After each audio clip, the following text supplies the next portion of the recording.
Hello again, everyone. Edwin Learnard back once again in this YouTube astrological segment.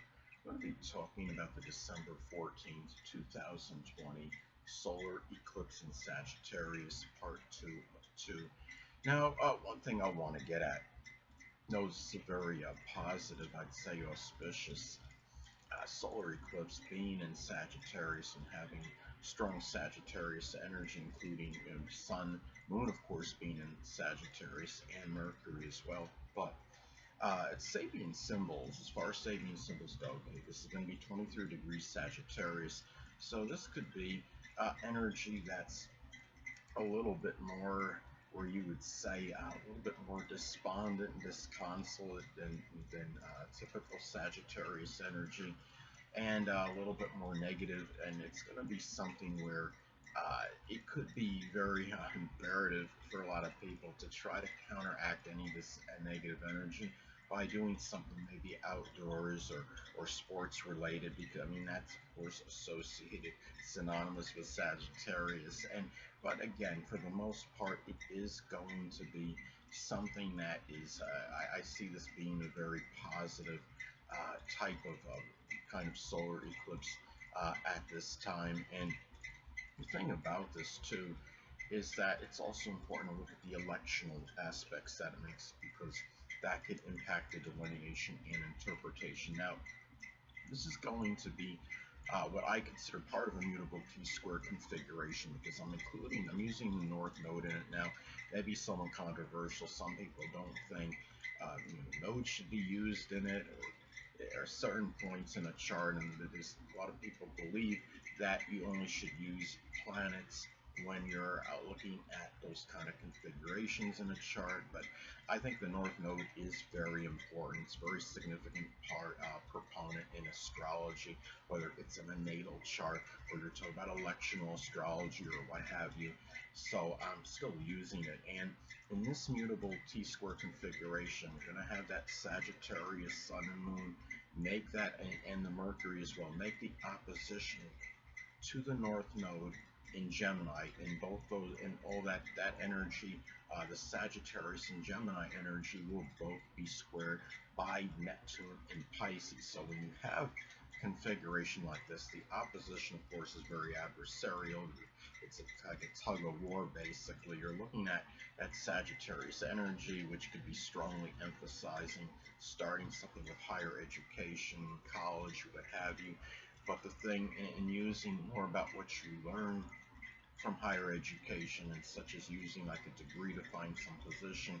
But the North Node in Gemini is more about street savviness, and what you might have picked up actually during could have been during your early education.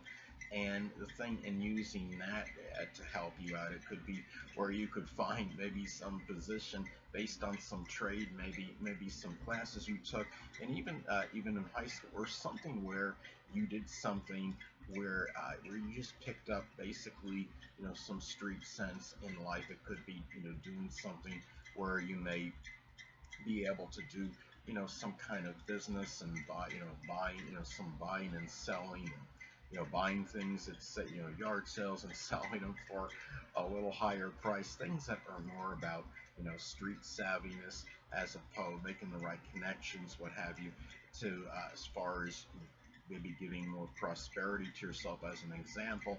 And then that energy both being squared by Neptune and Pisces, a lot of that is going to cause, a lot of, it could be just a lot of very strong, exceptional ambivalence and indecision. Some people may resort to just escapist tactics, because maybe they're not able to really decide between one and the other, and they're so torn. It could be just a simple decision of whether to go to another country for some people, or whether to stay in their own country and stick with their short journeys as opposed to long ones. And the thing about this is to remember, this is something, and when you have that energy, remember the point of alleviation is considered the opposite point of the focal point of the configuration, which would be Virgo, of course. And this is about, maybe the fact that it's in Virgo, it's more about trying to analyze things very strongly before making any decisions. Trying to look at, trying to, dissect things, which is actually going to work for you, what's not going to, and make some kind of, I think that's really what a lot of that, Virgo energy, what needs to be done, and look at all the fine details, be punctilious with details, and find out everything as far, before, making a decision on something. So anyway, also too, another thing, when looking at this, other electional transits can be intensified and amplified because they're taking place at the time of the solar eclipse.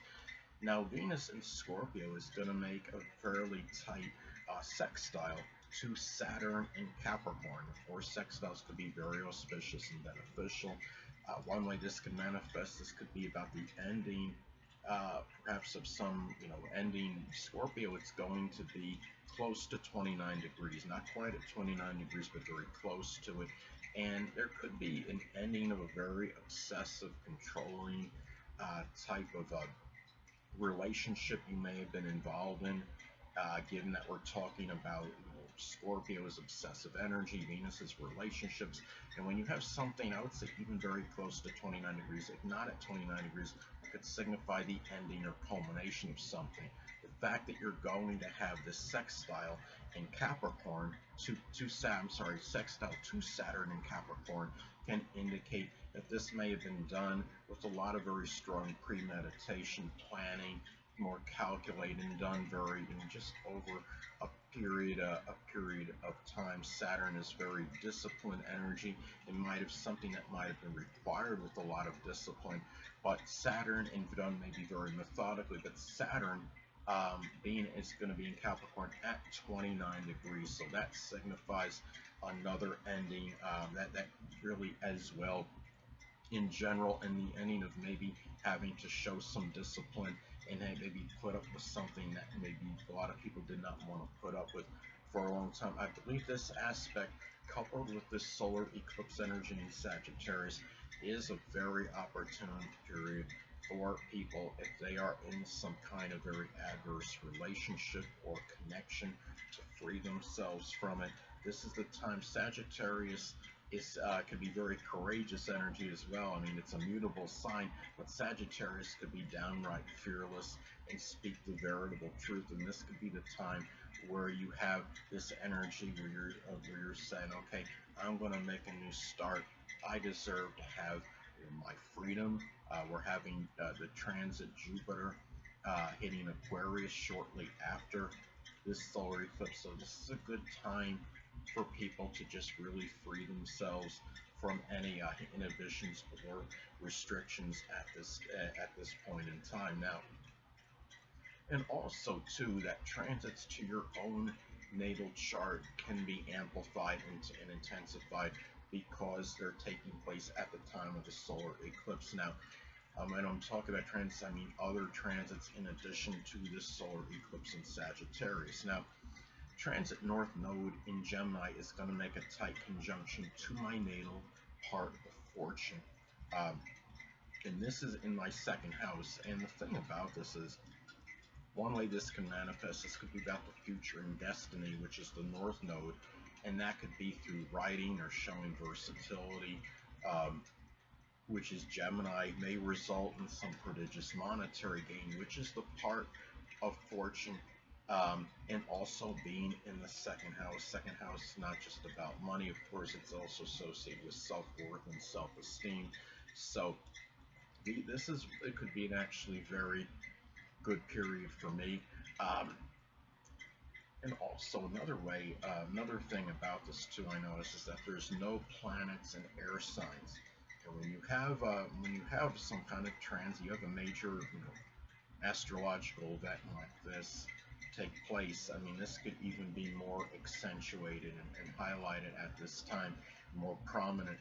When you have no planets and air signs at a given point in transits, things sometimes may be harder to articulate, more so than usual, because air energy is about communication, And matters with this solar eclipse, if people that want to embark on something that could be Sagittarius related, which is maybe something with the law or sports, religion, philosophy, higher education, something with the outdoors, just expanding horizons in general. They may have something in their mind plan, but it might be a little bit harder to actually write, whether it's actually thinking about it and putting words in their mind, writing it out. Remember that the South Node is also going to be conjunct Mercury at this time, so it can play a little bit of a role, because remember that South Node energy is about what we're going away from. So it could be about going away to some degree as far as actually communicating or articulating these things. And keep in mind, solar eclipse new moon energy is more introspective, it's more inward, it's what we're actually going to start to do, formulating some plan, devising something, and then this is more about the beginning, the initiation of something, but it's still a very good period nonetheless. Hold on a moment, people.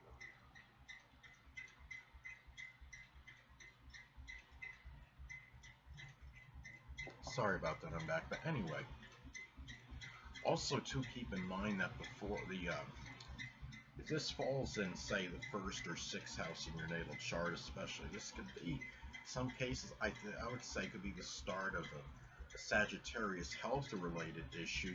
And keep in mind that the fact that it's taking place on the solar eclipse, it could be something more serious. This could be some kind of liver disease or something strong, pain with the sciatic nerve, or very prodigious problem connected with obesity, or maybe even something with the hip. If you have this, and if this is in the 8th house, it could be hip replacement surgery may transpire. It could be the beginning of that.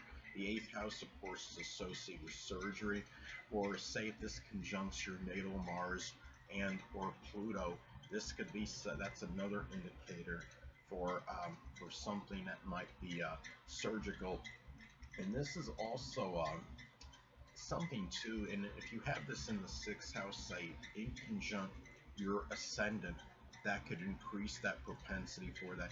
Or if you have it in the 1st house conjunct the ascendant, the physical body, this is something where those issues may be more intensified at this time. Now, also too, something I noticed about was interesting about this. This is going to be on this day, on December 14, 2020, the day of the solar eclipse in Sagittarius. There's going to be people that are with the Electoral College, and what's going to happen likely is that they're going to ascertain that Biden would have officially won the U.S. presidential election. Now, there's no, and likely this will be done, any controversy surrounding who won this election may come to an end. It will be made official and etched in stone officially at this time, likely. Interestingly enough, Saturn is going to be at 29 degrees Capricorn, so that's an indicator of Saturn being about delays. A delay with the government, which is Capricorn, could actually come to an end. Saturn is at 29 degrees. 29 degrees in astrology can signify endings. And also lawsuits, legalities which could be associated with Venus that were done very relentlessly, maybe even compulsively with Trump, which is relentless compulsive energy can be associated with Scorpio, could come to an end. And it's going to be at 29. Venus will be near 29 degrees. I think the exact point of Venus in Scorpio, when we have this exact point of the solar eclipse, is going to be somewhere around 28 degrees, 45 minutes of arc in Scorpio, very close to the 29th degree. And also, I wanted to go back real quick to this Saturn in Capricorn, making that sextile to Venus and Scorpio. And a lot of this could also manifest not just necessarily ending some kind of obsessive relationship where there's a lot of fixated energy. This could be something too where you just the planets by themselves having that sextile could also indicate it'd be a start of something that's a very enduring, which could be Saturn. Well, Saturn Capricorn energy about Saturn can be about things that are enduring, have longevity, and connections can be about Venus, whether it's about important friendships or relationships. The fact that Venus is going to be in Scorpio could be very intense, passionate ones, or ones that may be very deep and they're not superficial. And then you have the Saturn in Capricorn could mean the fact that Saturn in Capricorn can be about ones that are very consistent as well, and the ones that are, and also serious. So anyway, people, and it could even be with older people as well, and it could be something that might endure and have longevity to it. So there's a, like all, transits, it's going to have some good, some bad. I see this more as positive and more advantageous than it is negative. So anyway, people, that'll conclude this YouTube astrological segment. Until next time, people, Edwin Learnard saying, stay well.